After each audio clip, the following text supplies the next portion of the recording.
Hi అండి. మేమైతే 2 మందారం మొక్కలు తెచ్చుకున్నాము. ఒకటి గంట మందారం, ఒకటి ఆరెంజ్ కలర్ మందారం. ఈ గంట మందారం చూడండి కిందికి వేలాడుతూ ఉంది. బెల్ షేప్‌లో ఉంది. అందుకేనేమో దీన్ని గంట మందారం అంటారంట.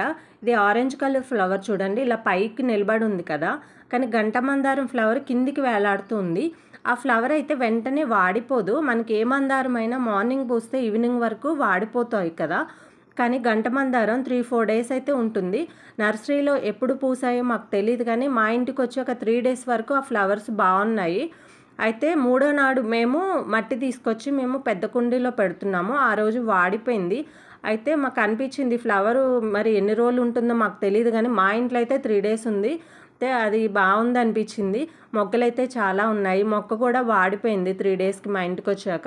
ఇంకా పెద్ద కుండీలో పెట్టిన తర్వాత నైట్ మార్నింగ్ లేచేసరికి మొక్క అయితే నిగనిగలాడుతుంది. అనిపించింది చూడగానే. ఒక ఫ్లవర్ కూడా పూసింది. దాన్ని చూడగానే హ్యాపీ అనిపించింది. అంటే నైట్ వాడిపోయేసరికి బాధ అనిపించింది కానీ తెల్లారి లేచేసరికి ఒక పువ్వు పూసేసరికి ఇంకా హ్యాపీగా ఫీల్ అయ్యాము. Thank you.